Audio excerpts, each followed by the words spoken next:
Comptroller மற்றும் auditor ஜெனரலால் வழங்கப்படும் CAG அறிக்கை திமுக ஆட்சியில் தமிழகத்தின் நிதிநிலையின் உண்மை நிலையை தெளிவாக காட்டுகிறது. 2021 முதல் 2023 வரையிலான ஆண்டுகளில் தமிழக அரசின் பொதுக்கடன் சுமார் 15% அதிகரித்துள்ளது.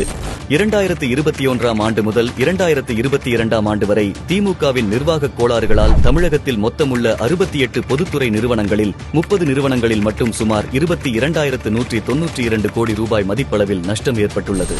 அதிலும் குறிப்பாக சுமார் 15,000 கோடி ரூபாய்க்கு மேல் ஜாமீன் அமைச்சரின் மின்சாரத்துறையில் நஷ்டமாகியுள்ளது என்பதையும் CAG அறிக்கை விளக்கியுள்ளது. புதுமை பெண்களை உருவாக்குவதாய் முழங்கிய திமுக அரசு பல துறைகளில் ஜெண்டர் பட்ஜெட் செல்களை அமைக்கவே இல்லை. நிர்பயா நிதி, மகிழா சக்தி கேந்திரா போன்ற திட்டங்களுக்கு மத்திய அரசு நிதி அளித்தும் அவற்றை செலவழிக்காமல் மகளிர் நலனை ஒதுக்கி தள்ளி இருப்பதுதான் மிச்சம்.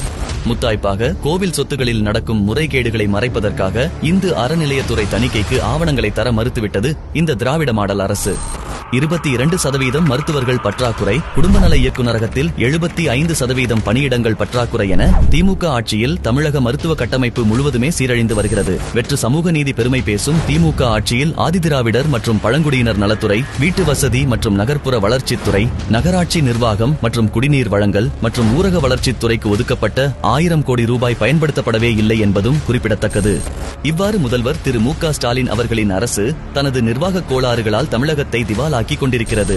திராவிட மாடல் என்ற பெயரில் ஒதுக்கிய நிதியை செலவழிக்காமல் திமுக வாரி சுருட்டிக் கொண்டு வந்ததை தற்போது CAG அறிக்கை பட்டவர்த்தனமாக்கிய பின்பாவது திருந்துமா இந்த திமுக அரசு?